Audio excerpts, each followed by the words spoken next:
গাড়িটা এখানে আমার এনে আইছে তো এটা ব্রেক ধরলে যে ব্রেকের যে প্যাডেলটা আছে আপনার এই যে প্যাডেলটা এটা আপনি পাড়া দিয়ে রাখলে আস্তে আস্তে নিচের দিকে নেমে যাগা। তো আমার সমস্যাটা তাই নিয়ে কইতেছিল, তো তাই নিয়ে এই যে তাই নিয়ে গাড়ি আপনার যে সমস্যাটা কিটা? আমার সমস্যাটা হয়েছে এটা ব্রেক ধরে কোনখানে দাঁড়াইলে কিছুক্ষণ পরে প্যাডেল আপনি নিচে জায়গা আর গাড়ি রানিং হইতে থাকে। ঠিক আছে ঠিক আছে, সমস্যাটা আমি সমাধান করতে পারিনি। ঠিক আছে, এটা সমস্যার সমাধান হইব। এটা আমার মনে হয় ভিতরে মাস্টার সিলিন্ডারের ভিতরে একটা বাকেট আছে, বাকেটটা খারাপ হয়ে গেছে, তো আমি খুলতেছি, খুললে দেখতেছি। এই যে আমরা এখানে টেকনিশিয়ান দেই, আপনার টেকনিশিয়ান আছে আড়া ধান একটু, এই যে আপনার টেকনিশিয়ান দিয়ে আমরা খুলাইতেছি। তবে আমি দেখা দেবো, তবে আমি টেকনিশিয়ান দিয়ে খুলাইতেছি। তো আমরা টেকনিশিয়ানে কইতেছে এটা জং হয়ে পড়ছে অনেক, খুলতে অসুবিধা দিতেছে।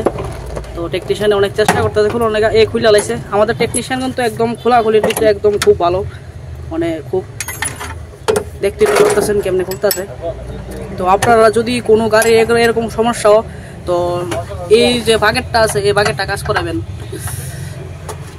এই যে মাস্টার সিলিন্ডার বাকেটটা আছে, এই মাস্টার সিলিন্ডার বাকেটের সমস্যা থাকতে পারে, তো আপনারা খুললে একদম চেক করে রাখবেন।